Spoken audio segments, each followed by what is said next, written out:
Hey guys, how's it going? Welcome back to my channel. In today's video, I want to talk about something that's really exciting, and that's RetroPie 4.6.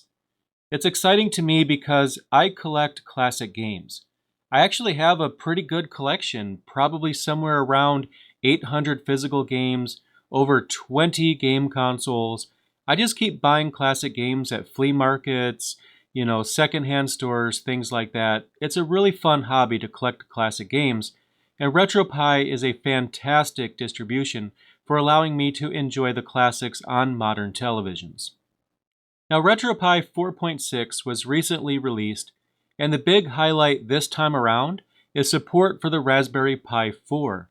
Now, there's going to be some rough edges because it's still considered beta, but it's close enough to be ready for you to use. You might run into some rough edges here and there, but it's definitely playable, and that's going to be the focus of this review.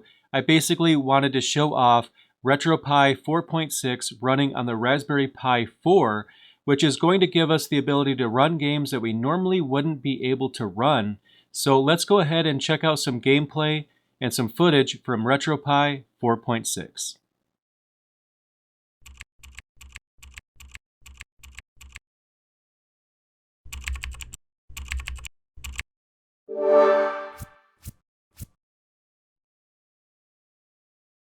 Alright, so here I am on my freshly loaded Raspberry Pi 4 with RetroPie 4.6. And I haven't loaded all of my games, but I did copy over a bunch of them just to kind of give this a shot and see what the experience is like on the Raspberry Pi 4. Now, one thing I can definitely tell you is that it loads very, very fast, much faster than the Pi 3. So if I go to restart, I'll just restart Emulation Station. Look how fast it just cycles through all those systems when it loads initially. That's more than twice as fast, in my opinion, than the Raspberry Pi 3. But that's to be expected. I mean, the Pi 4 is a faster board. And what I'm going to do right now is show you guys some games. I'm going to show you guys some easy games first of all that, kind of work on everything. And then we'll try some more advanced games later on in the video. Basically some games that'll give the Pi 4 somewhat of a workout. Now, one thing that's going to be extremely easy to run on any of the Raspberry Pis is a Game Boy game.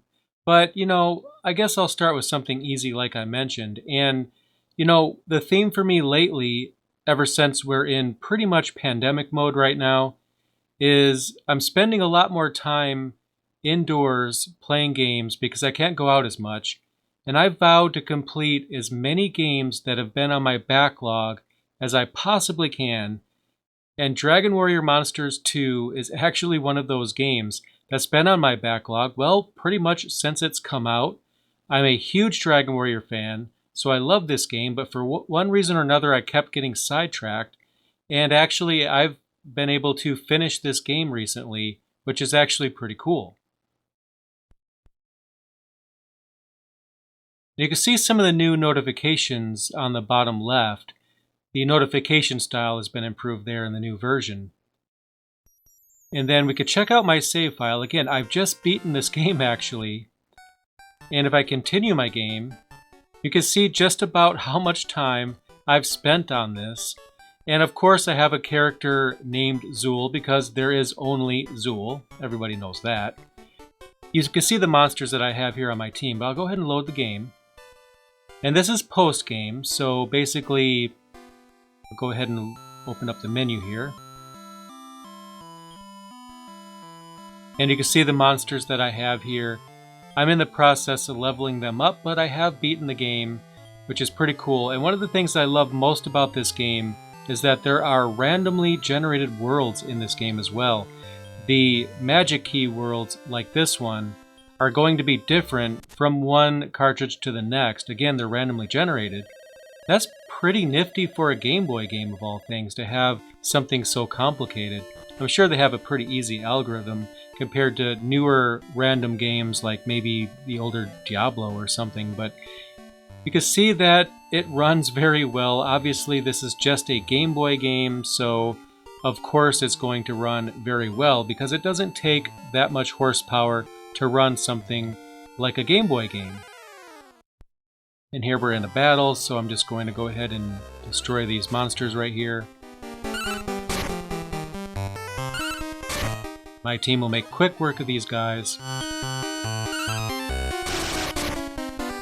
And there we go. So as you can see, I've been working on this for quite some time. If you are looking for a very fun Game Boy game, I really feel like Dragon Warrior Monsters 2 is probably the best on the entire system, at least in my opinion. It's just a fantastic game. Now back here at the menu, there is something I want to mention. On the Pi 4, I've noticed that there is somewhat of a screen lag issue. And I'm not sure if you could see it in the video or not, but on my end it can kind of look like the refresh rate or something just isn't quite right with the screen timing. It just seems kind of choppy at times. I'm not exactly sure why, but it's a very minor problem, just something that I wanted to point out. Now, the support for Raspberry Pi 4 is technically beta at this point, so there's going to be a few quirks here and there. That's to be expected. But anyway, now that I've beaten Dragon Warrior Monsters 2, I have moved on to Final Fantasy 2, and I have beaten almost every Final Fantasy game except for 2 and 3, the original 2 and 3, the ones that were originally not released in the United States. I went ahead and started to play Final Fantasy 2 because it's just one of those that I haven't beaten. And then after this, I'm going to move on to Final Fantasy 3. And then once I beat that one, I'll officially have beaten every Final Fantasy game that is not an online game. So here we are loading up Final Fantasy 2. And I'm actually still kind of at the beginning. If you know Final Fantasy like I do, then you are probably well aware that these stats right here are above and beyond what you should have at the point in the game that I'm at, which is basically right when you get the Snowcraft. I'm not going to give any spoilers, of course, but technically it's near the very beginning of the game. Final Fantasy II is a little bit controversial because it has a brand new system, or at least it was new at the time, where there's no experience points, but you gain stat bonuses just based on, how often you get hit and things like that, which I think is way more realistic, and this game kind of got a bad rap for that. But honestly, like I mentioned, I think that's a great way to do it. And it also eliminates the need for you to grind because your stats should always be, well, what they should be at any point in the game. But I love to grind and make my characters into gods. So of course, I'm way more powerful than I really should be at this point in the game. But you know what? I'm having fun. And this is the Game Boy Advance version. It's part of the Dawn of Souls cartridge, which has Final Fantasy 1 and 2. So I'm going to just basically max out some more stats and then beat the game. And you might be able to notice the choppiness of the scrolling here. Let me know in the comments below if you did actually notice that. But again, there's a few rough edges here in the Pi 4. So I'll reserve judgment until it's considered final. But I think that it's come a long way.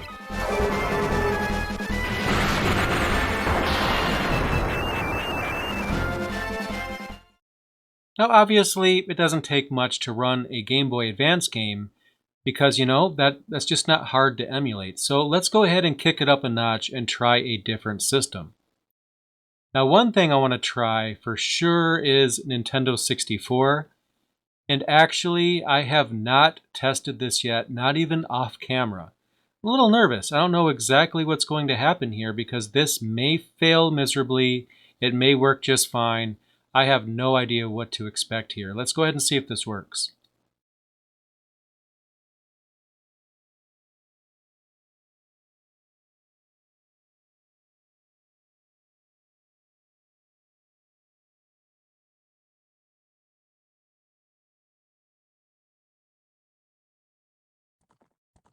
All right, here we go. Legend of Zelda.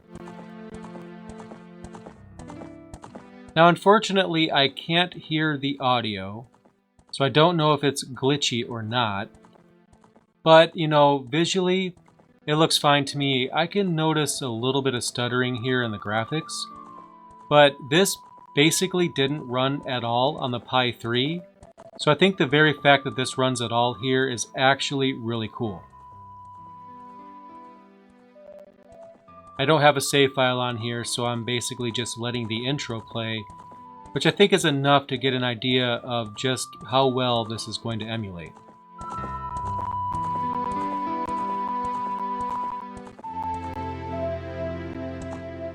Go ahead and exit out of here. And why don't I try Wipeout 64, I guess? Maybe that's going to be a game that's going to require more speed. Might give it more of a workout. Let's see how this runs.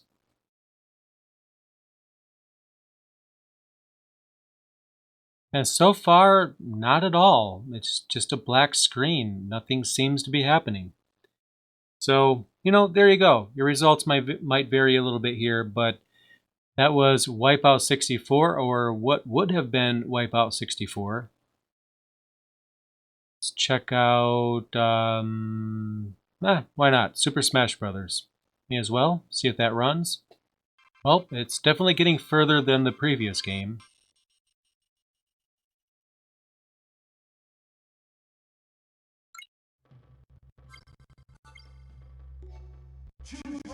No idea what I'm doing because I haven't played this one in a very, very long time.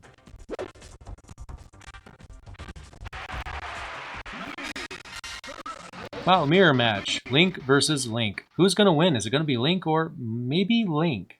Who knows?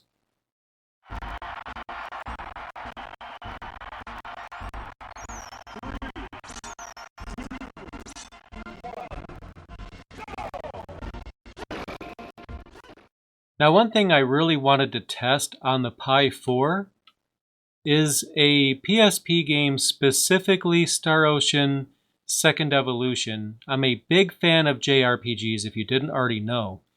And this is a game that would barely run at all on the Pi 3. Now, I did get a chance to try this off camera. I couldn't wait. I had to do it.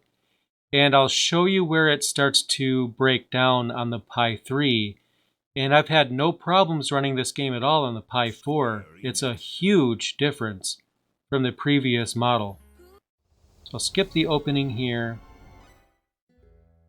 And I'll choose this character right here, Rena, because she is the one that seems to trigger the issue more than the other character does. And it's still relatively at the beginning. And as a matter of fact, it's actually right here. This is where it would skip like crazy on the Pi 3. And all it's doing is showing text boxes and there's basically a conversation. But for some reason, that was really hard to do on the Pi 3. Right here, it would be skipping like a bad CD. It was just virtually unplayable. I think this just runs very smooth compared to how it ran on the Pi 3.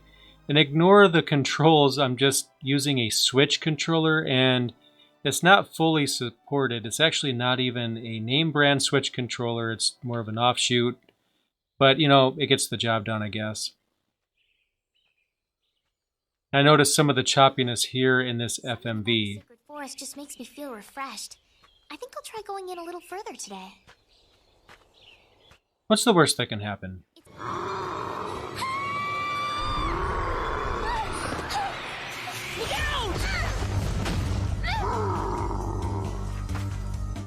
So much for social distancing. Go on, run.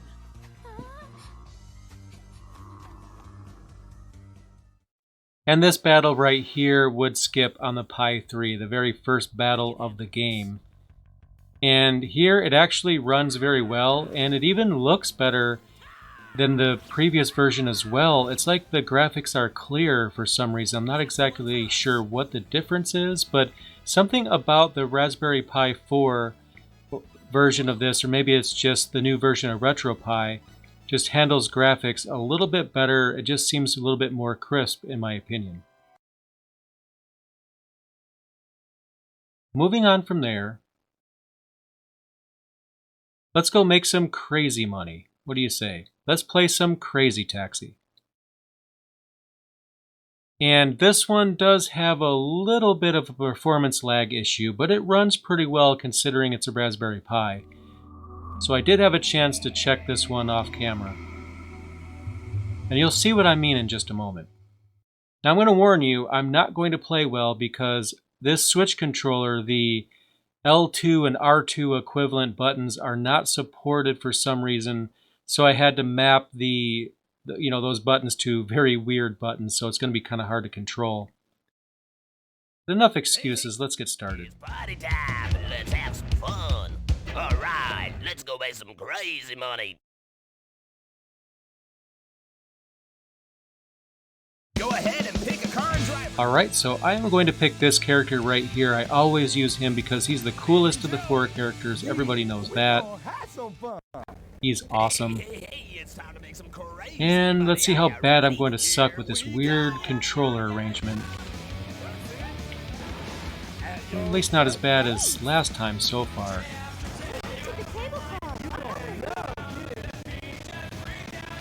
One thing that's interesting is the controller vibration is actually working very well here. And that's the first time I've actually had an emulated game utilize the vibration function of a gamepad that I have plugged in. And God, I suck at this game, especially with these controls.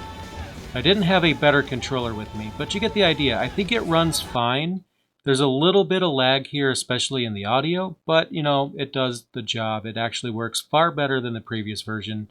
And now let's try out some Marvel vs. Capcom.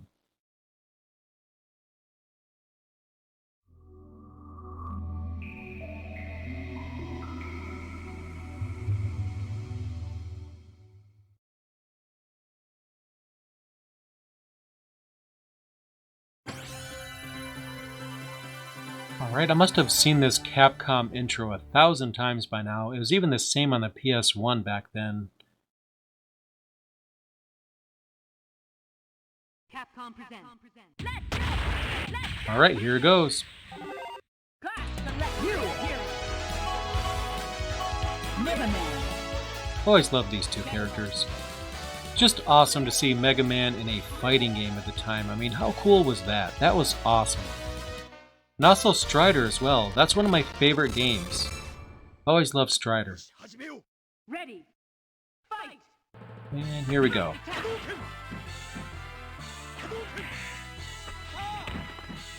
Never really been too good at the Dreamcast version controls. I don't know why. The arcade version, though, on the other hand, that's a different story altogether.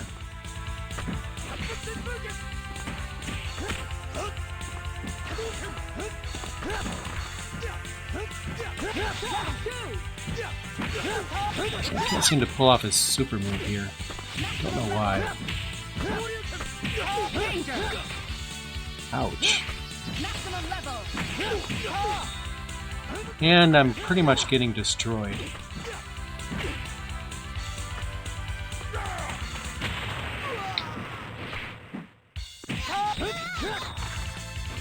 Ouch, that sucks. Oh well. It seems to run pretty well, actually.